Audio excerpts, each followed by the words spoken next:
Le mandamos besos a toda la familia que nos está haciendo el aguante, obviamente. Y estamos con dos amigas de especialistas y dos referentes también en su especialidad en nuestra provincia. Estamos junto con la doctora Marcela Murillo. Ella es neuróloga,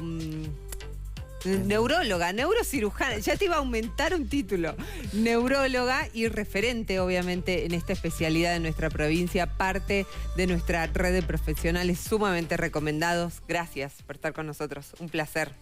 Hola Valle, gracias por la invitación. Y estamos con Luciana Armata, ella es neuropsicóloga y también referente en su especialidad y parte de nuestra red de amigos, de nuestros especialistas recomendados. Gracias, Lu, por estar con nosotros. Hola Valle, gracias por la invitación, la verdad que hermoso venir siempre. Bueno, y además que se nota, tengo que aclarar que son familia, madre e hija, se nota mucho. Bueno.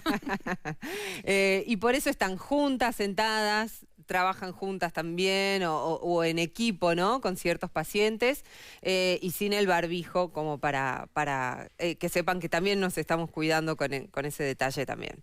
Y hablando del barbijo, hablamos también de la pandemia, del COVID y en este caso de los trastornos cognitivos que puede dejarnos. El COVID. Así es. Bueno, como introducción, recuerdas que hace 2 o 3 programas hablamos de los efectos en el sistema nervioso del COVID agudo. Sí. Ahora vamos a hablar del long COVID o COVID prolongado y del neurocovid. Bien. ¿Qué es el long COVID? Son todos los signos o síntomas que aparecen después de las 4 semanas de la enfermedad y permanecen durante al menos 12 semanas. Y el neurocovid o neuropost-COVID son todos aquellos síntomas que van a permanecer después de los 6 meses de que el paciente fue dado de alta de la enfermedad. Bien. ¿Se espera, digamos, que una persona que transita por COVID no tenga ningún síntoma, ninguna secuela después de cierto tiempo? 3 semanas, 4 semanas. Cuando ya persiste alguno de los síntomas, empezamos a hablar con estos términos. Empezamos a hablar del COVID prolongado o del long COVID. Bien. Y estos síntomas pueden ser generales, pero bueno, yo específicamente voy a hablar de los síntomas del sistema nervioso. Generalmente, digamos, los estudios más grandes se hicieron en el Reino Unido, en la Universidad de Oxford, y ellos determinaron, después de estudiar durante la primera parte de la pandemia, que entre un 30 a un 60% de los pacientes presentan todavía síntomas hasta 6 meses después de la enfermedad. Bien. Estos pacientes que presentan síntomas tenemos que diferenciarlos entre los que tuvieron un COVID grave y estuvieron internados en terapia intensiva. Ahí el porcentaje sube a un 45%. Y aquellos otros que tuvieron un COVID moderado, estuvieron internados en sala común, y finalmente los pacientes que pudieron pasarla en su casa con un cuadro leve. Bien. ¿Cuáles pueden ser estos síntomas neurológicos? Fatiga y dolores musculares, hasta en un 63%. Bien. Dolor de cabeza o cefalea, 48%. Trastornos cognitivos, entre un 24 y un 27%, trastornos del sueño, 26%. Y también pueden presentar síntomas psiquiátricos, trastorno de ansiedad, depresión o síntomas psicóticos en un 22%. Bien. Recordando siempre que este porcentaje aumenta en los pacientes que estuvieron en UTI. Porque acá también los pacientes graves internados en terapia intensiva pueden presentar un cuadro que se llama síndrome de post-cuidados intensivos. Y también pueden presentar el famoso síndrome de estrés postraumático. Claro, claro. O sea, ya está demostrado científicamente que el COVID tiene una alta morbilidad y expresada en síntomas neurológicos y psiquiátricos que van a permanecer por lo menos hasta 6 meses después que terminó la enfermedad. Bien, perfecto. ¿Y esto está estudiado en pacientes con alguna característica o a cualquier paciente le puede dar? Bueno, esto es mucho más frecuente y mucho más grave en los pacientes que tuvieron una enfermedad, un COVID-19 grave. Pero muchos síntomas neurológicos también se presentan en los pacientes que han tenido un COVID leve. Pero si tienen alguna enfermedad de base, algún otro diagnóstico, está como... Está aumentado el riesgo de padecer estos cuadros. Claro. Si el paciente es mayor de 65 años, si tiene comorbilidades, como por ejemplo un ACV previo o una enfermedad cerebrovascular, o tiene ya un deterioro cognitivo previo, o tiene una enfermedad de Parkinson diagnosticada previamente, esos pacientes la van a pasar peor en el post-COVID. Claro, claro. Tiene una gran morbilidad neurológica y psiquiátrica. O sea, la enfermedad COVID-19 puede provocar una signo-sintomatología durante mucho tiempo después de haber pasado la enfermedad.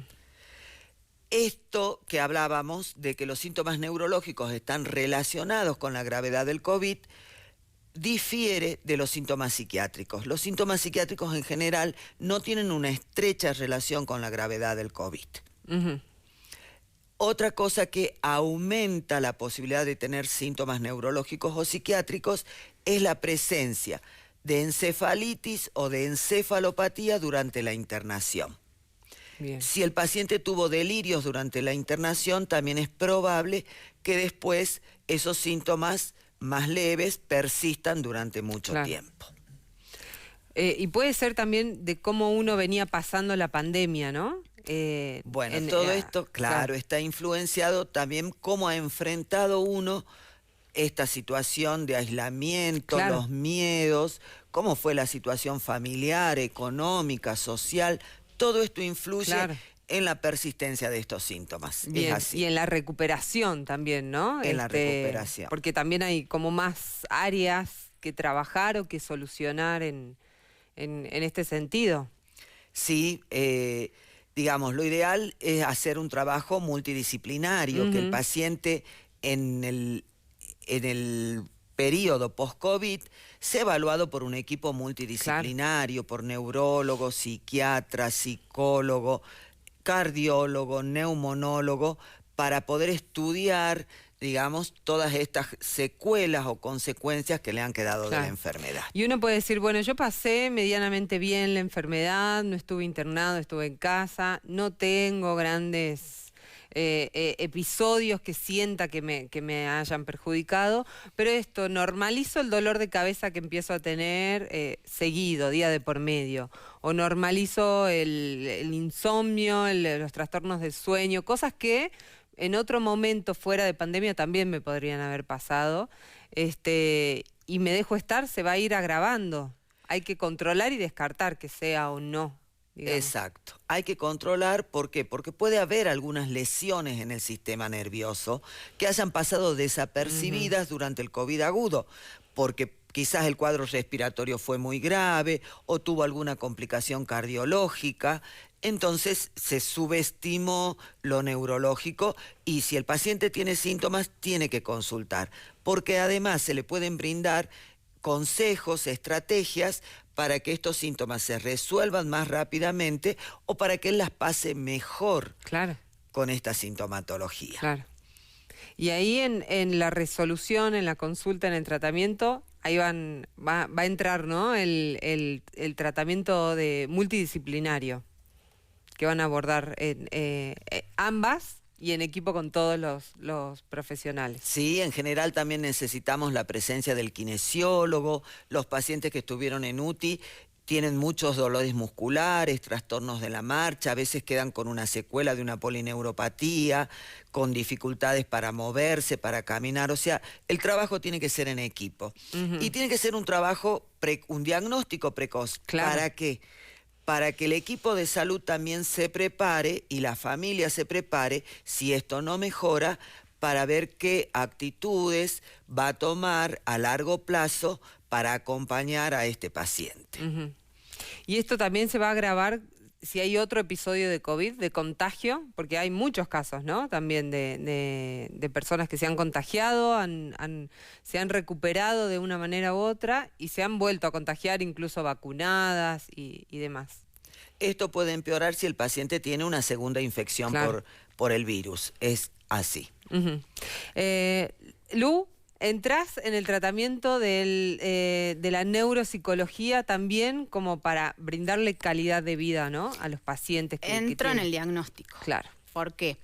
Porque yo quiero hablar un poco de lo que es niebla mental, que es el concepto que se está manejando en el post-COVID neurológico, ¿no? En esto que hablaba Marcela, ¿no? De decir, bueno, el neuro-COVID, ¿sí?, se caracteriza la parte cognitiva de los trastornos cognitivos por la niebla mental. Bueno, ¿qué es la niebla mental? Generalmente se da pasado los 6 meses, eso dice hasta ahora los estudios. Y digo hasta ahora porque es algo que se va estudiando minuto a minuto. Nosotros nos basamos sobre todo en este estudio de la Universidad de Oxford, que fue en junio, que lo publicó la revista Lancet, y en 2 meses va a salir un estudio nuevo y capaz que en 6 meses volvamos y te digamos, mira, está esto, pero hubo avances. La niebla mental se caracteriza por la dificultad del paciente en atención, en memoria. ¿Sí? La persona empieza a sentirse distinto. Y esta palabra es como muy importante porque tiene que haber una diferencia con respecto al funcionamiento previo.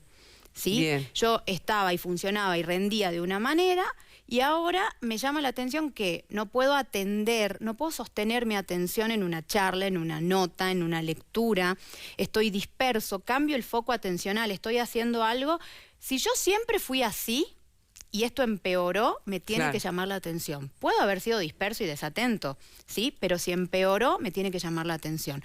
Si esta desatención, enlentecimiento, estoy más lento, me genera una interferencia en mi vida cotidiana, por culpa de esto no puedo funcionar como antes, me tiene que llamar la atención. Claro. Bien, la niebla mental se caracteriza por las fallas de atención y las fallas de memoria, ¿sí? La falla de memoria, lo que hablamos muchas veces acá, olvidos, de golpe me olvido más de los nombres, me olvido dónde pongo las cosas, me olvido qué tenía que hacer, olvido de lo reciente, ¿sí? Entonces, este combo de dificultades cognitivas, atencionales y de memoria se llama niebla mental. ¿Por qué niebla? La mayoría de los pacientes te dicen, sí, yo entiendo todo y me acuerdo, pero estoy así como en una nebulosa, como que no me termina de quedar claro, como que ando medio... No es perdida la palabra, es como en una nube, ¿no? Los pacientes te lo describen así. ¿Qué tengo que tener en cuenta? Me quejo, me interfiere, manifiesto la queja, no me gusta, me hace ruido. Las otras personas lo ven, ¿sí? Por supuesto, haber tenido COVID. Por supuesto, el cuadro grave va a empeorar el cuadro cognitivo. Si estuve en unidad de terapia intensiva, ¿sí? Si costó la recuperación, todo eso va a influir. Bien. ¿Qué es la edad? También. La edad, vos sabés que lo que está demostrado es que en personas menores de 50 se nota más la niebla mental. Claro.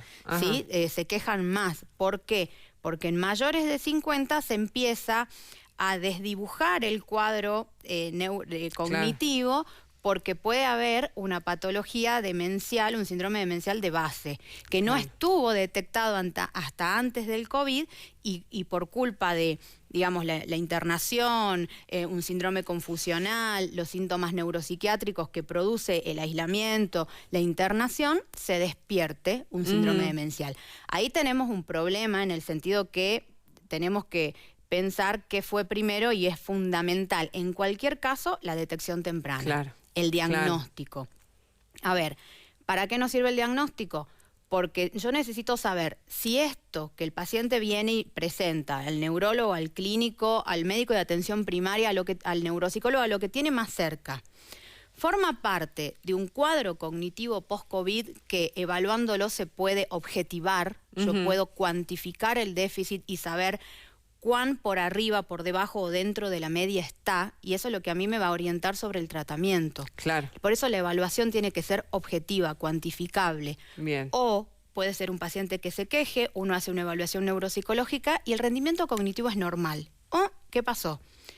Hay un trasfondo neuropsiquiátrico, emocional, que está causando esta queja, pero que objetivamente está bien. Claro. Acá viene otra cuestión.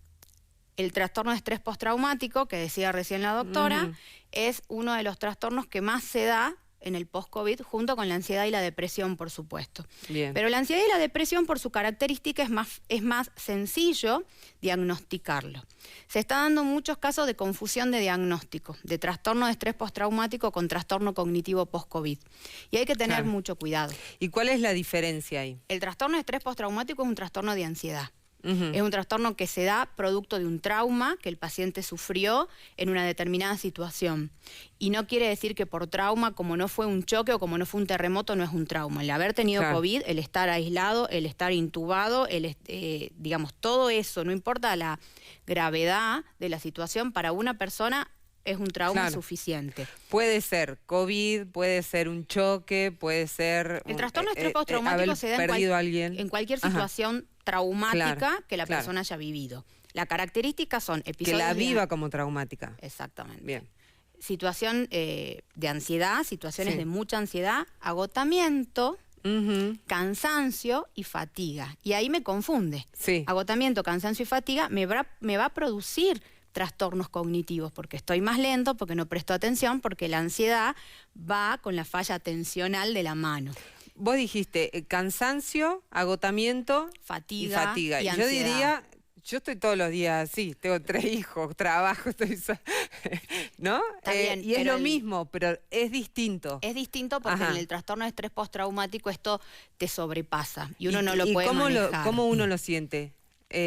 Fatiga... No rindo. No rindo, estoy cansado, estoy con miedos, se me dispara la sintomatología ansiosa, transpiración de las manos, aceleración de la respiración, del ritmo cardíaco, sensación de pérdida de control de la situación. Bien. El trastorno de estrés postraumático es un trastorno que tiene que ver con lo neuropsiquiátrico. Bien. Entonces, sea el post-COVID cognitivo o el trastorno de estrés postraumático, tiene que ser bien diagnosticado. ¿Por qué? Porque el tratamiento va a ser distinto. Entonces, una persona con trastorno de estrés postraumático va a necesitar un determinado tratamiento, seguimiento y acompañamiento, que si no va acompañado de trastornos cognitivos, queda en el trastorno de estrés postraumático y va para ese lado. Ahora, el post-COVID cognitivo... ¿Sí? Necesitamos la evaluación neuropsicológica para cuantificar los déficits y saber si existe tal trastorno de manera objetiva y va por otro tratamiento. Pero se pueden combinar. Bien. Porque yo puedo tener un trastorno de estrés postraumático acompañado de una niebla mental perfectamente y ahí voy a necesitar de ambos diagnósticos y de ambos tratamientos y poder combinarlos. Bien. ¿Sí? Entonces, ¿qué es muy importante que sepa la gente? Que si me molesta, que si me hace ruido, que si estoy fallando, que si fallando en el sentido de que tengo déficit, que los noto, que si los familiares los notan, que si me siento ansioso, si siento que tengo pérdida de control y he tenido COVID y uno dice, pero yo al principio estaba fantástica y pasaron 6 meses, 6, 4 meses, 3 meses y empecé a sentir todo esto, tengo que consultar porque no se va a ir solo. Claro. Porque necesito el diagnóstico y necesito el tratamiento, porque después de esto puede ser peor.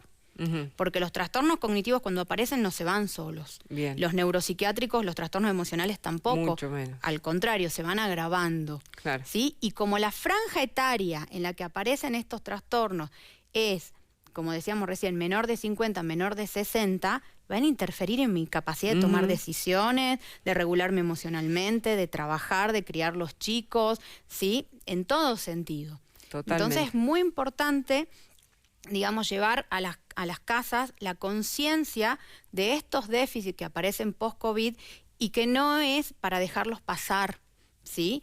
Tienen la misma importancia que ir al neumonólogo, que ir al cardiólogo, es la misma importancia el funcionamiento de mi cerebro, ¿sí? Y mi estado emocional. Totalmente. Y vos decías recién, y lo dijiste en varias oportunidades, cuantificar el déficit para que objetivamente puedan leerlo todos los especialistas e intervenir, ¿no? En la parte que le toca. Y esto es cuánto de déficit tengo y desde cuándo también. Uno cuando lo tiene como claro también puede decir, yo la verdad que hace 2 semanas, hace un mes, hace tanto empecé a sentirme así, o me dijeron en la casa, me refieren a que no sé, no encuentro las cosas. Porque inclusive puede pasar, por ejemplo, en patologías como un déficit de atención en el adulto, que es una entidad que se diagnostica en muchos adultos que padecen déficit de atención con o sin hiperactividad y tienen un determinado perfil cognitivo, ¿sí? O sea, tienen algunos déficits cognitivos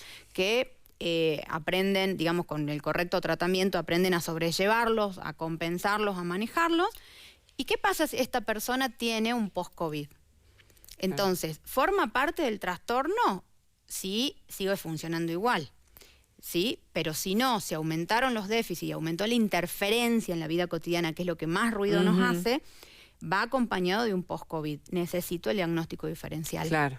¿Por qué? Porque va a seguir con la misma medicación, con el mismo tratamiento, voy a tener que reformular el tratamiento farmacológico y el no farmacológico. Bien. ¿Se entiende? Bien. Fundamental el diagnóstico diferencial, la cuantificación, el ojo clínico y no quedarme con lo cualitativo. Bien, ahí en el próximo bloque hablamos bien de cómo se establece el diagnóstico, qué necesito y cómo vamos a modificar o no el tratamiento. ¿Se puede prevenir también? No. No se puede prevenir. No.